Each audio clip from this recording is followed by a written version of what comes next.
عليكم السلام. أهلا بكم في هذه الحلقة الخاصة وهي رقم 7 من برنامجنا لحظات قرآنية، وعنوانها الزعم بقتل الثلث الرعية لإصلاح الثلثين.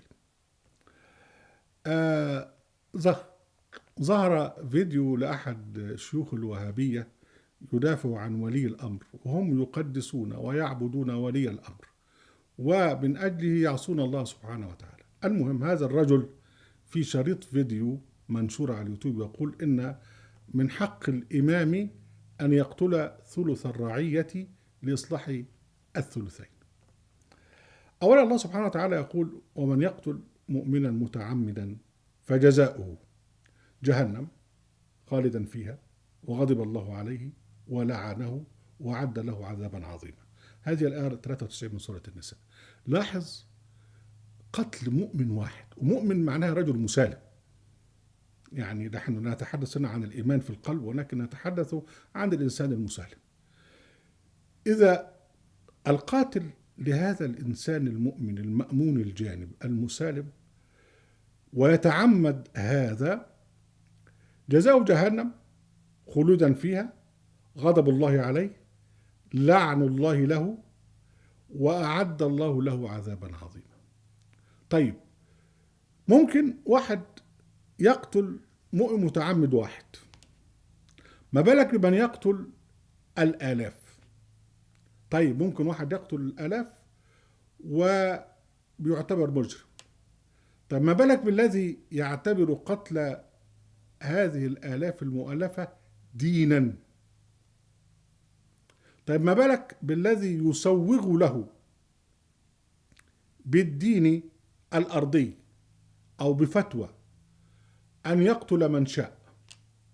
ما بالك إذا يصل للقتل إلى أن يقتل ثلث الرعية؟ يعني إذا كانت السعودية 60 مليون، يبقى يبيح له أن يقتل 20 مليون ويجعل ذلك دينا. كيف يكون هذا؟ الموضوع خطير جدا، ولكنه في نهاية الأمر هو يعبر عن دموية الدين السني والكهنوت السني.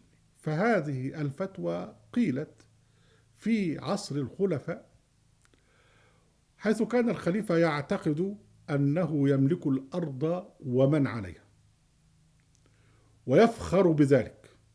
يعني اللي هو نفس العقيدة التي كانت في أوروبا، The Divine Right of Kings، يعني الحق الملكي المقدس. برضو الخليفة كان عنده حق ملكي، حق إلهي مقدس في أن يقتل من يشاء، لأن بيعتبرهم رعية. وكلمة رعية دي تخالف القرآن، وسنتعرض لها ربما في حلقة قادمة، لأن المسلمون ليسوا رعاية. لما رعاية معناها إيه؟ معناها أغنام، معناها أنعام يملكها شخص راعي. لا يمكن أن يكون إنسان محترم من الذين سبحانه وتعالى ولقد كرمنا بني آدم أن نرضى لنفسه أن يكون راعية لمخلوق مثله. لكن هذا هو منطق العصور الوسطى، وهذا هو الذي بعثته الوهابية في الجزيرة العربية، واعتبروا أنفسهم الدولة السعودية أو الأسرة السعودية أنها تملك الأرض ومن عليها. يقول لك دي أرض ابن سعود.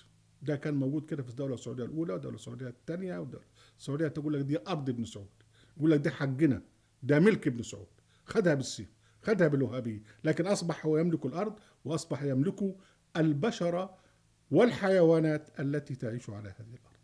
من هنا بقى يأتي هذا الداعية السعودي يدافع عن ولي أمره، عن سيده، عن إلهه، بأن من حق ولي الأمر أن يقتل ثلث الرعية لإصلاح الثلثين.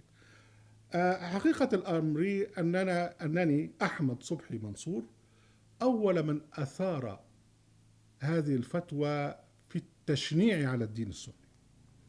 بدأت بأن كتبت رسالة إلى وزير الداخلية زكي بدر، وهي رسالة مسجلة، وقلت له فيها يعني أنه مهما يكون نظام العسكر سيء، فإن الأسوأ منهم الإخوان، لأنهم وهابيون وهم يعتقدون أن من حق الإمام أن يقتل ثلث الرعية لإصلاح الثلثين. يعني معناها مصر مع عندها 60 مليون، يقتل 20، الباقي بعد كده 40 مش إن صلحوا يقتل برضه تلتهم، بعد كده في الآخر مش هيبقى إلا هم. وقصدت بهذه يعني هذه الإشارة إلى هذه الفتوى السامة الدامية أن تكون وبالا على زكي بدر نفسه. وفعلا هو الذي سجننا، هو سجنني مرتين، وفعلا هو كان أحمق وخطب خطبة في بنها وذكر هذه الفتوى وقال إذا كان أنتم بتقولوا كذا كذا طب ما احنا مش عارف إيه.